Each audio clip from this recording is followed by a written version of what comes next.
Assalamualaikum warahmatullahi wabarakatuh. Sugeng Rawuh, para pembaca sekalian. Pada kesempatan kali ini, saya akan berbagi sebuah kisah nyata dari pengalaman mendaki Gunung Lawu yang berujung pada kejadian mistis yang tak bisa dijelaskan dengan logika. Pendakian yang awalnya hanya sekadar perjalanan biasa berubah menjadi pengalaman yang menghantui, bahkan setelah mereka kembali ke rumah. Mari kita simak cerita ini dengan hati yang lapang, karena di balik setiap perjalanan, ada hal-hal yang tidak kasat mata namun tetap nyata adanya. Langit di atas bukit itu menghitam, menandakan hujan bakal turun. Udara yang tadinya dingin berubah jadi menusuk tulang, membawa bau tanah basah yang khas. Cindy berdiri mematung di depan tenda, mendengar desir angin yang membawa bisikan-bisikan samar. "Dingin banget ya?" bisik Devi, menggigil di dalam tenda. Cindy menoleh. Matanya menangkap sesuatu di kejauhan, sesosok bayangan berdiri di antara pepohonan, nyaris tertelan kabut tebal. Jantungnya berdegup lebih kencang. Itu bukan teman-temannya. Bukan juga pendaki lain. Lalu, siapa? Ia memejamkan mata, berharap itu hanya ilusi. Tapi ketika ia membukanya lagi, sosok itu masih di sana. Kali ini, lebih dekat. Dan tersenyum padanya. Cindy menarik napas panjang, berusaha menenangkan diri. Hatinya berdebar kencang, tapi ia mencoba meyakinkan dirinya bahwa itu hanya bayangan, efek dari kelelahan setelah perjalanan panjang menuju gunung ini. Ia melangkah mundur ke dalam tenda, menarik resleting pintunya, lalu duduk di samping Devi yang masih menggigil. Malam itu adalah malam pertama mereka di Gunung Lawu, setelah seharian penuh mendaki dari jalur Ceto. Cindy dan 9 orang temannya, 5 laki-laki dan 5 perempuan, sudah lama merencanakan pendakian ini. Mereka bukan pendaki profesional, tapi sudah beberapa kali naik gunung bersama. Cindy sendiri sering jadi trip planner, bertanggung jawab atas rencana perjalanan dan logistik. Ia sudah menyiapkan semuanya dengan matang, rute, waktu tempuh, bahkan informasi soal jalur. Tapi ada satu hal yang mengganggunya sejak awal, ia sama sekali tidak menemukan informasi soal sisi mistis jalur ini, padahal Gunung Lawu terkenal dengan cerita-cerita angkernya. Perjalanan mereka dimulai dari Malang. Mereka berangkat menggunakan bus menuju Surabaya, lalu lanjut ke Solo, sebelum akhirnya tiba di Candi Ceto, titik awal pendakian mereka. Suasana di Candi Ceto begitu tenang dan sejuk. Pepohonan menjulang tinggi, menciptakan bayangan yang menari di tanah berbatu. Beberapa dari mereka sempat bercanda, "Nek kene golek wang sitieso ora?" yang langsung disambut tawa teman-teman lainnya. Dari Candi Ceto, perjalanan mereka berlanjut melewati jalur setapak yang menanjak perlahan. Jalur itu membelah hutan lebat yang mulai menampakkan kesunyian khas pegunungan. Beberapa pos pendakian mereka lewati tanpa masalah berarti, meski hujan sempat mengguyur dan membuat perjalanan makin sulit. Mereka sempat berteduh di pos 2, di mana Cindy pertama kali melihat burung jalak hitam berputar-putar di atas mereka sebelum menghilang begitu saja. Cindy tidak terlalu memikirkan itu, sampai akhirnya mereka sampai di pos 3 dan Devi tiba-tiba jatuh sakit. Saat itu, Devi mengalami hipotermia mendadak. Bibirnya membiru, tubuhnya menggigil hebat, dan yang paling aneh, ia sempat mengigau dalam tidurnya. "Aku ndak mau ikut, aku ndak mau," gumamnya berulang-ulang, membuat teman-temannya saling berpandangan dengan cemas. Cindy, yang duduk di sampingnya, menggenggam tangannya erat. Anehnya, di tengah dinginnya gunung, tangan Devi terasa lebih dingin daripada udara di luar. Malam semakin larut. Mereka memutuskan untuk beristirahat dan melanjutkan perjalanan esok paginya. Tapi sebelum benar-benar tertidur, Cindy masih sempat mendengar suara-suara aneh dari kejauhan. Seperti alunan gamelan yang samar, seperti langkah kaki yang berbaris, dan seperti seseorang yang berbisik di telinganya. Saat itu, ia belum tahu bahwa perjalanan ini akan membawa mereka pada sesuatu yang jauh lebih besar dari sekadar pendakian biasa. Sebelum kita lanjut ke ceritanya, jangan lupa subscribe dulu biar nggak ketinggalan cerita seru lainnya. Malam itu, udara semakin dingin. Kabut tebal turun perlahan, menyelimuti pos 3 dengan keheningan yang ganjil. Cindy masih terjaga di dalam tenda, duduk bersila di samping Devi yang kini tertidur dengan napas tersengal. Ia sesekali melirik teman-teman lainnya yang juga sudah berusaha tidur, meski sebagian masih berbisik pelan di dalam tenda mereka masing-masing. Di luar, hanya terdengar suara angin dan dedaunan yang berbisik. Tapi di tengah kesunyian itu, Cindy mendengar sesuatu yang aneh, seperti suara langkah kaki di luar tenda. Langkahnya ringan, tapi terasa teratur. Tidak seperti langkah pendaki, lebih seperti seseorang yang sedang berjalan santai. Jantung Cindy mulai berdetak lebih cepat. Ia menahan napas, berusaha meyakinkan dirinya bahwa itu mungkin hanya teman-temannya yang keluar untuk buang air atau mengecek kondisi tenda. Tapi suara itu tidak menjauh. Malah terdengar seperti mengitari tenda mereka. Siapa di luar? Cindy akhirnya memberanikan diri bertanya. Tidak ada jawaban. Hanya suara angin yang makin kencang. Cindy melirik Devi yang masih tertidur. Tangannya terangkat, berniat menggoyang tubuh Devi untuk memastikan keadaannya, tapi sebelum sempat menyentuhnya, Devi tiba-tiba membuka mata. Matanya kosong. Pucat. Cindy terkesiap, mundur sedikit. Lalu, tanpa peringatan, bibir Devi bergerak. Mereka datang, bisiknya pelan. Cindy merasakan tengkuknya meremang. Siapa yang datang?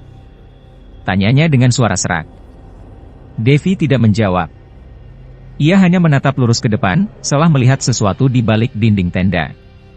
Cindy menoleh pelan, tapi yang ia lihat hanya kain tenda yang sesekali berkibar karena tiupan angin. Tiba-tiba, suara gamelan yang samar mulai terdengar. Bukan angin, bukan ilusi. Kali ini benar-benar nyata. Dari kejauhan, suara tabuhan kendang dan gong menggema, berpadu dengan suara-suara lirih yang seakan sedang merapal mantra. Cindy menegang. Ia tahu, di gunung-gunung tertentu, suara gamelan sering dianggap sebagai pertanda sesuatu yang tidak kasat mata. Belum sempat ia berbuat apa-apa, Devi tiba-tiba bangkit. Gerakannya kaku, tidak wajar. Cindy buru-buru meraih lengannya. Devi, kamu kenapa? Devi tidak menjawab. Ia hanya berdiri diam, wajahnya menegang. Lalu, perlahan, ia menoleh ke Cindy dengan ekspresi yang sulit dijelaskan. Bukan ketakutan, bukan kebingungan. Lebih seperti pasrah. Sudah waktunya, ucapnya lirih. Dan sebelum Cindy sempat memahami maksudnya, tenda mereka berguncang hebat, seperti ada sesuatu yang menerjangnya dari luar. Guncangan itu begitu kuat hingga membuat Cindy hampir jatuh terduduk. Tenda mereka bergetar seolah ada sesuatu yang menabraknya dengan keras. Dari luar, suara gamelan semakin jelas, bercampur dengan desir angin yang terasa semakin menusuk. Cindy berusaha menenangkan diri. Teman-teman, bangun!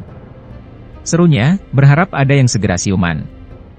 Tapi saat menoleh, ia melihat Devi masih berdiri kaku, matanya kosong menatap ke depan. Suara dari luar semakin mendekat. Gamelan itu kini berpadu dengan langkah-langkah kaki, bukan langkah biasa, tapi seperti barisan orang yang berjalan dalam formasi tertentu. Cindy menelan ludah. Ada perasaan tidak wajar yang menyusup dalam hatinya. Ini bukan sekadar badai atau hewan liar yang mengganggu tenda mereka. Ini sesuatu yang lain.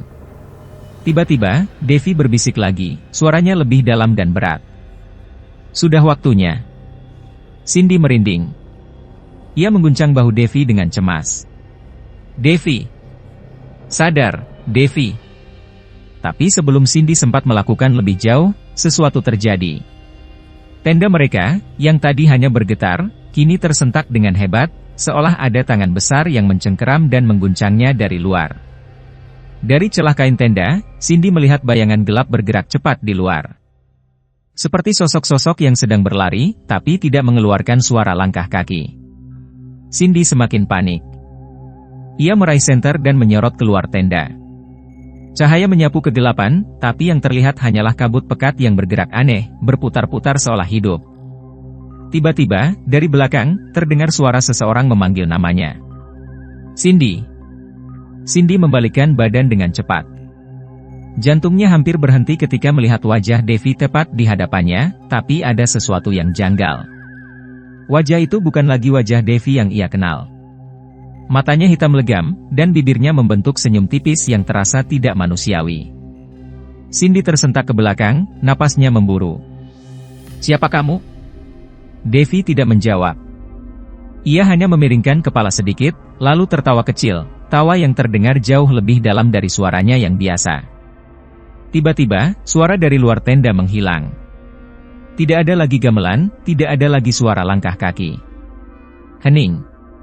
Tapi Cindy tahu, sesuatu masih ada di luar sana. Ia mencoba menenangkan dirinya, menatap Devi dengan hati-hati. Devi, kalau ini kamu, tolong jawab. Kamu baik-baik saja. Untuk beberapa detik, Devi hanya diam, lalu tiba-tiba wajahnya berubah seperti menahan kesakitan. Ia memegang kepalanya dan merintih, seolah ada sesuatu yang menguasai tubuhnya. Aku harus pergi, kata Devi dengan suara tercekat. Kemana? Cindy nyaris berteriak. Tapi Devi tidak menjawab. Tubuhnya tiba-tiba melesat keluar dari tenda, berlari ke dalam kabut tebal yang masih menyelimuti area itu. Cindy terpaku, sebelum akhirnya tersadar dan berteriak, Devi. Ia hendak mengejar, tapi sebelum sempat bergerak, seseorang menarik tangannya dari belakang. Jangan keluar. Cindy menoleh dan melihat Gilang, salah satu teman mereka, yang baru saja terbangun. Matanya masih menyisakan kantuk, tapi ekspresinya serius. Ada yang aneh di luar, kata Gilang dengan suara bergetar. Cindy tahu, ini bukan lagi sekadar perjalanan biasa. Dan mereka mungkin telah melangkah terlalu jauh ke dalam sesuatu yang tidak seharusnya mereka ganggu. Cerita ini makin seru, tapi sebelum lanjut, tekan tombol subscribe dulu ya. Cindy bisa merasakan tangan Gilang yang mencengkeram lengannya dengan kuat. Tatapan pemuda itu serius, penuh ketegangan yang sama seperti yang ia rasakan. Ada yang aneh di luar, ulang Gilang, suaranya bergetar. Cindy menoleh ke arah kabut tebal di luar tenda. Devi sudah menghilang, dan suara gamelan yang tadi mengalun kini benar-benar lenyap. Hening yang mencekam menyelimuti pos 3. Devi lari ke sana, Gilang. Kita harus cari dia. Cindy mencoba melepaskan diri, tapi genggaman Gilang semakin erat. Jangan bodoh. Desis Gilang. Kita nggak tahu apa yang sedang terjadi. Tapi Devi sendirian. Baru saja Cindy ingin membantah lebih keras, dari arah kabut terdengar suara langkah kaki. Pelan, tetapi jelas. Seseorang, atau sesuatu, sedang berjalan mendekat. Cindy dan Gilang saling pandang. Jantung mereka berdegup kencang. Devi. Cindy memberanikan diri memanggil. Tidak ada jawaban. Gilang meraih senter dan menyorot ke depan. Cahaya menyapu kabut yang tebal, menciptakan bayangan-bayangan yang tampak bergerak meski tidak ada yang benar-benar bergerak. Lalu, dari balik kabut, sosok itu muncul. Itu Devi. Tapi ada sesuatu yang salah. Matanya menatap kosong ke depan, bibirnya sedikit terbuka seolah ingin mengatakan sesuatu, tapi tak ada suara yang keluar. Pakaiannya kotor, penuh lumpur. Di belakangnya, bayangan lain bermunculan dari kabut, sosok-sosok hitam tinggi, berdiri diam dalam barisan. Cindy menelan ludah. Devi. Devi melangkah maju. Gilang bergerak mundur, tangannya gemetar. Itu bukan Devi, bisiknya. Dan saat Devi sudah cukup dekat, Cindy akhirnya menyadari sesuatu yang membuat darahnya membeku. Kakinya tidak menyentuh tanah. Devi melayang. Cindy membekap mulutnya, menahan jeritan. Jari-jari Devi terulur ke arahnya, seolah meminta sesuatu. Cindy bisa melihat bibirnya bergerak, meskipun tanpa suara. Lalu, dengan suara parau, Devi akhirnya berbisik. Mereka sudah memilih. Seketika, angin bertiup kencang. Kabut di belakang Devi berputar-putar, dan sosok-sosok tinggi itu mulai bergerak mendekat. Tubuh Cindy terasa membeku. Dia ingin lari, ingin berteriak, tapi suaranya tercekat di tenggorokan. Tiba-tiba, Devi mencengkram pergelangan tangan Cindy dengan kekuatan yang tidak manusiawi. Cindy berteriak. Rasanya seperti tersedot ke dalam kekosongan. Matanya membelalak saat sekelilingnya berubah. Ia tidak lagi berada di pos 3. Sekarang ia berdiri di sebuah padang luas yang dipenuhi kabut.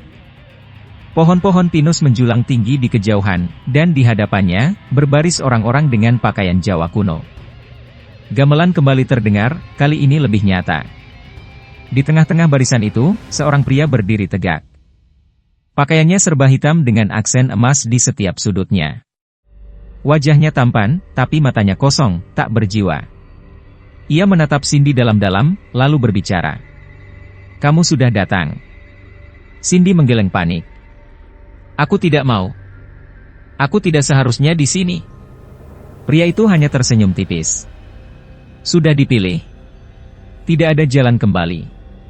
Tiba-tiba, sesuatu menarik Cindy dari belakang, menyeretnya kembali ke dunia nyata. Ia jatuh terduduk di tanah, tubuhnya gemetar. Gilang ada di sampingnya, mengguncangnya dengan panik. Cindy! Cindy! Bangun! Ia tersentak, mendapati dirinya kembali di pos 3. Tapi Devi sudah tidak ada. Dan dari kejauhan, suara gamelan masih menggema pelan sebelum akhirnya menghilang sepenuhnya. Cindy masih terengah-engah. Tangannya gemetar saat mencoba meraih pundak Gilang untuk memastikan bahwa ia benar-benar kembali. Hawa dingin masih menyelimuti pos 3, tapi kini ada sesuatu yang lebih mengerikan, Devi menghilang, dan mereka tidak tahu kemana. Gilang bangkit lebih dulu, menyorotkan senter ke sekitar mereka. Kita harus cari Devi, katanya dengan suara serak. Cindy menoleh ke arah kabut yang mulai menipis. Rasa takut masih menggigit jantungnya, tapi ia tahu mereka tidak bisa meninggalkan Devi begitu saja. Mereka buru-buru membangunkan teman-teman lain. Setelah beberapa saat menjelaskan dengan terbata-bata, rombongan mereka pun sepakat untuk mencari Devi bersama-sama. Dengan senter di tangan, mereka menyisir area sekitar pos 3, memanggil-manggil nama Devi di antara pepohonan. Devi! Kalau dengar suara kami, tolong jawab! Teriak Cindy, suaranya hampir putus asa. Tidak ada jawaban. Sampai akhirnya, di balik semak belukar, mereka melihat sesuatu yang membuat bulu kuduk meremang. Devi tergeletak di tanah. Tubuhnya kaku, wajahnya pucat seperti mayat. Bibirnya membiru, dan matanya menatap kosong ke langit. Cindy berlari menghampiri, mengguncang bahunya dengan panik. Devi! Devi, bangun! Nafas Devi sangat lemah, hampir tidak terasa. Gilang segera meraba pergelangan tangannya, mencoba mencari denyut nadi. Dia masih hidup, katanya, meskipun suaranya terdengar ragu. Tapi kita harus segera turun. Tanpa membuang waktu, mereka mengangkat tubuh Devi, membungkusnya dengan jaket tebal, dan mulai turun dari gunung secepat mungkin. Sepanjang perjalanan, Cindy terus menggenggam tangan Devi, berharap temannya itu sadar. Tapi Devi tetap diam, sesekali tubuhnya gemetar, dan bibirnya bergerak-gerak, seolah masih berbicara dengan sesuatu yang tak kasat mata. Mereka tiba di Candi Cetho saat matahari mulai terbit. Langit berwarna jingga keemasan, kontras dengan perasaan mencekam yang masih membayangi mereka. Begitu sampai di base camp, mereka langsung meminta pertolongan pada penjaga pos. Seorang lelaki tua yang menjaga base camp memeriksa Devi, lalu menatap mereka dengan ekspresi serius. Kalian mengalami sesuatu di atas, ya? Tanyanya pelan. Cindy dan teman-temannya saling pandang. Kami kehilangan Devi sebentar, lalu menemukannya seperti ini, jawab Cindy, suaranya lemah. Penjaga base camp itu menghela napas panjang. Gunung ini bukan sekadar tempat wisata. Ada yang tidak suka kalau wilayahnya dilewati tanpa izin. Cindy tercekat. Apa maksudnya? Lelaki tua itu tidak menjawab langsung. Ia hanya mengambil segenggam bunga dan dupa, lalu berjalan ke depan tenda mereka, menaburkannya di tanah. Asap dupa mengepul ke udara pagi yang masih dingin. Kalian harus bersyukur, masih bisa pulang dengan selamat, katanya akhirnya. Beberapa orang yang hilang di sini, tidak pernah ditemukan kembali. Kata-katanya menggantung di udara, meninggalkan ketakutan yang belum sepenuhnya hilang dari hati Cindy. Beberapa jam kemudian, Devi akhirnya sadar. Matanya berkedip beberapa kali sebelum akhirnya menatap Cindy dengan linglung. Aku, di mana? Cindy merasa lega, tapi sekaligus takut. Kamu di base camp. Kita sudah turun. Devi terdiam. Lalu, dengan suara pelan, ia berkata sesuatu yang membuat Cindy semakin bergidik. Aku masih bisa mendengar mereka. Penasaran sama kelanjutannya? Subscribe dulu biar bisa terus menikmati cerita menarik lainnya. Cindy menelan ludah. Hawa dingin masih terasa menusuk, meskipun matahari sudah tinggi di langit. Kata-kata Devi menggantung di udara, menciptakan kesunyian yang membuat jantungnya berdetak lebih cepat. Aku masih bisa mendengar mereka. Devi menatap kosong ke kejauhan, ke arah gunung yang kini tertutup kabut tipis. Bibirnya sedikit bergetar, seperti ingin mengatakan sesuatu, tapi urung. Cindy menggenggam tangan Devi, merasakan kulitnya yang dingin. "Devi, kamu yakin?" tanyanya hati-hati. Devi tidak langsung menjawab. Ia hanya menarik napas panjang, seolah berusaha memahami apa yang baru saja ia alami. Teman-teman lain yang duduk di sekitar mereka juga tampak waspada, sebagian besar masih dihantui kejadian semalam. Setelah beberapa saat, Devi akhirnya berbicara, suaranya pelan. "Mereka tidak marah," bisiknya. "Tapi mereka juga tidak ingin aku pergi." Cindy merasakan bulu kuduknya meremang. Ia tidak tahu harus menjawab apa. Setelah kejadian itu, mereka semua sepakat untuk segera pulang ke kota masing-masing. Tidak ada lagi yang berbicara tentang Gunung Lawu atau kejadian aneh yang mereka alami. Semuanya diam, seolah ingin mengubur pengalaman itu jauh di dalam ingatan mereka. Namun, Cindy tahu, kenangan itu tidak akan pernah benar-benar hilang. Beberapa minggu kemudian, mereka kembali menjalani kehidupan normal. Aktivitas kampus, pekerjaan, dan rutinitas sehari-hari mulai menenggelamkan memori akan malam menyeramkan itu. Tapi sesuatu masih terasa ganjil. Suatu malam, Cindy terbangun tiba-tiba. Udara di kamarnya terasa lebih dingin dari biasanya. Hatinya berdebar tanpa alasan yang jelas. Ia mengusap wajahnya, mencoba mengusir rasa takut yang tiba-tiba muncul. Tapi ketika ia menoleh ke jendela, napasnya tercekat. Di balik kaca, di antara bayangan pepohonan di luar, ada sosok yang berdiri diam. Mengenakan pakaian hitam dengan aksen emas. Wajahnya tersamar kabut tipis, tapi matanya jelas menatap ke arahnya. Cindy terhuyung mundur, jantungnya berdegup liar. Ia memejamkan mata, berharap itu hanya ilusi. Saat ia membuka mata kembali, sosok itu sudah menghilang. Namun, samar-samar, di kejauhan, suara gamelan kembali terdengar. Demikianlah kisah ini berakhir, namun bukan berarti semuanya telah selesai. Kadang, sesuatu yang tak terlihat masih terus mengawasi dari kejauhan. Semoga cerita ini menjadi pengingat bagi kita semua bahwa ada batas yang sebaiknya tidak dilanggar, dan ada tempat yang harus dihormati. Jika suatu hari kalian mendengar suara gamelan di tengah sunyi, mungkin itu bukan hanya angin yang berbisik. Tetap waspada, tetap rendah hati. Wassalamualaikum warahmatullahi wabarakatuh.